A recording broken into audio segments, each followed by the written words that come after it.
하나님 말씀은 마태복음 17장 9절에서 13절까지의 말씀입니다.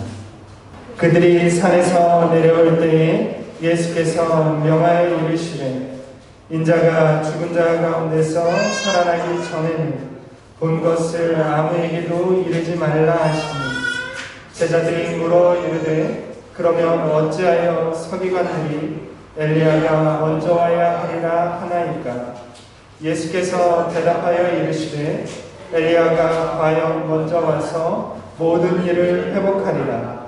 내가 너희에게 말하노니 엘리야가 이미 왔으되 사람들이 알지 못하고 임의로 대우하였도다.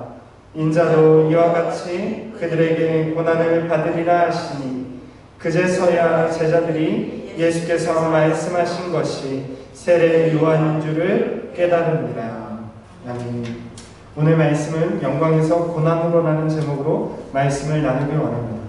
여러분, 예수님이 이 땅에서 사셨던 지상에서의 삶을 그래프로 그려본다면 예수님의 삶 전체에서 가장 영광스러운 순간, 그 그래프의 가장 꼭대기에 있는 순간은 바로 변화산에서 영광스러운 모습으로 변화되었던 순간입니다.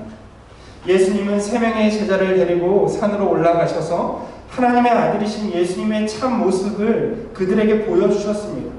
사실 많은 사람들이 예수님께 당신이 정말 하나님의 아들인지 그리스도인지 물었습니다. 또한 증거를 요구했습니다. 그때마다 예수님은 사람들의 요청을 물리치셨지만 드디어 변화산에서 세 명의 제자들에게 하나님의 아들로서의 참모습을 보여주셨습니다. 산에서 기도하던 중에 예수님은 얼굴이 해같이 빛나고 옷이 빛과 같이 희어졌다라고 기록합니다. 그 모습을 세 명의 제자들이 목격했던 것입니다. 예수님은 하나님의 아들로서 그리스도로서 가장 잘 어울리는 그 모습으로서 세 명의 제자들에게 하나님의 아들이라는 사실을 보여주시고 확인시켜 주셨습니다. 그런데 예수님은 인생에서 가장 영광스러운 그 순간, 하나님의 아들로서 나타나는 그 순간에도 흔들리지 않고 고난을 향해 나아가셨습니다. 변화산을 내려오며 제자들과 나눴던 대화를 통해서 예수님이 추구하셨던 삶을 한번 생각해 보도록 하겠습니다. 여러분, 예수님은 의도적으로 변화산에서의 영광을 숨기셨습니다. 여러분, 예수님은 많은 제자들이 있었습니다. 우리가 알기로는 예수님께 12명의 제자가 있었다고 알고 있지만 사실 예수님을 따라다녔던 제자들은 훨씬 많았습니다.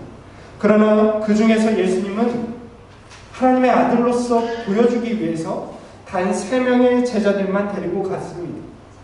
우리가 아는 베드로, 야고보, 요한입니다. 얼핏 보면 3명의 제자들만 편애하신 것으로 여겨질 수도 있습니다. 그러나 예수님은 3명의 제자를 편애하신 것이 아니라 불필요한 오해를 피하기 위해서 3명의 제자들만 데려갔던 것입니다.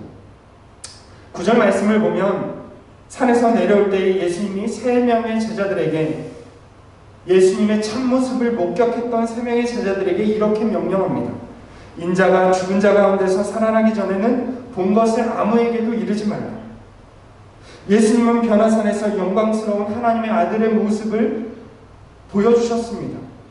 그런데 이 사건을 사도들에게까지, 남은 9명의 12사도들에게까지도 숨기라고 말씀하고 있습니다. 아니 여러분, 어째서 영광스러운 하나님의 아들의 모습을 숨겨야만 하는 것입니까? 왜냐하면 그래야만 십자가 고난을 성취할 수 있기 때문에 그렇습니다. 예수님은 십자가에서 인류의 죄값을 지불하러 오신 하나님의 아들이십니다. 그런데 예수님이 영광스러운 모습을 드러내고 사람들에게 그리스도의 권리를 주장한다면, 왕으로서의 권리를 주장한다면 예수님이 어떻게 십자가를 질 수 있겠습니까? 여러분, 예수님은 하나님의 아들이시고 그리스도였지만 그 권리를 주장하지 않으셨습니다. 오직 그리스도의 의무였던 십자가를 바라보며 나아갔던 것입니다. 그래서 예수님은 변화산에서 있었던 일들을 아무에게도 알리지 말라고 말씀하셨던 것입니다. 여러분, 그렇습니다. 예수님의 십자가 죽음은 어느 날 갑자기 당국에 체포되어서 살해당한 사건이 아닙니다. 한 번이라도 예수님께서 사람들의 유혹이나 사탄의 시험에 넘어갔더라면 십자가 사건은 일어날 수 없었습니다. 예수님이 처음부터 십자가만을 위해서 자기의 모든 권리를 포기하셨기 때문에 십자가 사건이 일어날 수 있었습니다.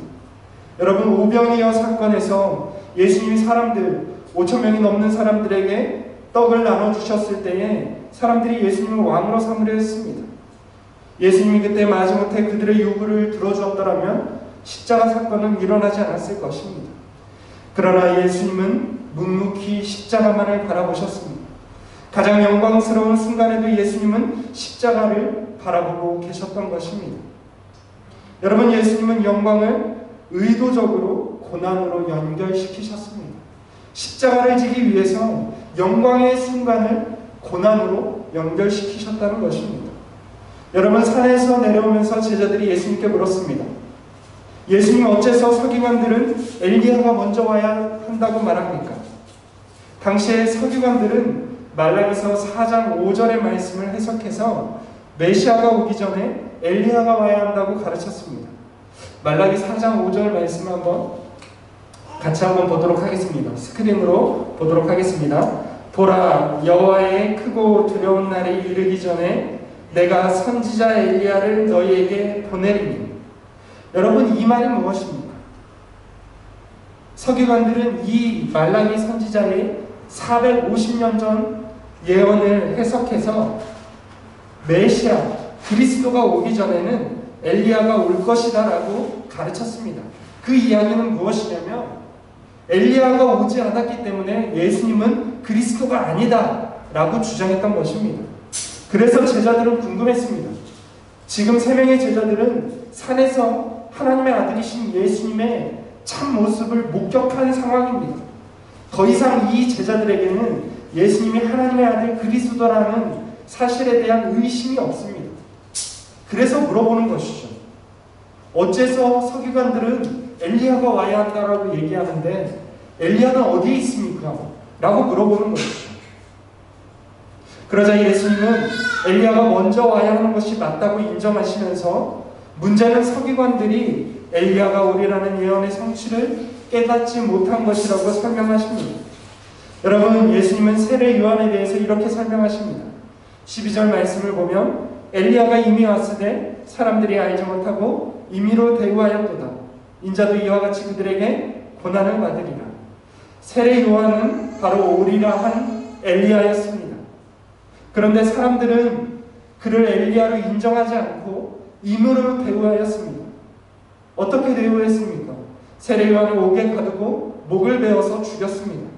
물론 세례 요한의 목을 자른 것은 당시 갈릴리의 지배자였던 헤롯 안디바였지만 당시 종교 지도자들이 세례 요한을 인정하지 않고 눈의 가시처럼 여겼기 때문에 헤롯도 요한을 처형할 수 있었던 것입니다. 그런데 예수님은 이 세례 요한, 오리라 한 예언된 엘리야였던 세례 요한의 운명을 자신의 운명과 동일시하고 있습니다. 세례 요한을 죽인 자들에게 고난을 받을 것이라고 예언하고 있습니다. 여러분, 지금이 어떤 순간입니까? 가장 영광스러운 그리스도의 본 모습으로 제자들에게 나타났던 예수님 인생에서 가장 찬란하게 빛나는 순간입니다. 그런데 예수님은 그 순간에 제자들에게 자신의 죽음에 대해서 다시 한번 말씀하고 있습니다. 그토록 베드로가 거부하고 원치 않았던 그 일을 다시 한번 말씀하고 있습니다. 여러분, 그렇습니다. 예수님은 변화산에서 눈부신 하나님의 아들로 변화되셨습니다. 예수님의 인생에서 가장 찬란하게 빛나는 순간이었습니다. 그러나 그 순간에도 예수님은 십자가에 달려 비참하게 죽임당할 것이라고 거듭거듭 말씀하고 있습니다. 여러분, 어떻습니까? 우리 주 예수님은 하늘의 모든 영광을 가지신 분입니다. 그런 예수님이 우리를 구원하시기 위해서 그의 전 인생 가운데서 십자가 하나만을 바라보고 길을 걸어가고 있습니다. 여러분, 예수님은 단 한 번도 다른 마음을 품지 않으셨습니다. 고난을 피하지 않으셨습니다. 언제나 하나님의 뜻, 인간의 죄를 용서하시려는 그분의 뜻을 쫓아서 그렇게 사셨습니다. 여러분, 우리도 그렇게 신앙의 길, 십자가의 길을 걸어갈 수 있기를 주님의 이름으로 축원을 드립니다. 한결같은 긍휼과 사랑으로서 자기 백성을 구원하기 위한 삶을 사셨던 예수님처럼 우리가 한눈 팔지 않고 예수님만 바라보고 그분을 위해 살 수 있기를 소망합니다. 고난을 두려워하지 않고 고난 너머에 있는 영광을 바라보며 믿음으로 승리하는 주님과 같은 삶을 살아내시기를 주님의 이름으로 축원을 드립니다.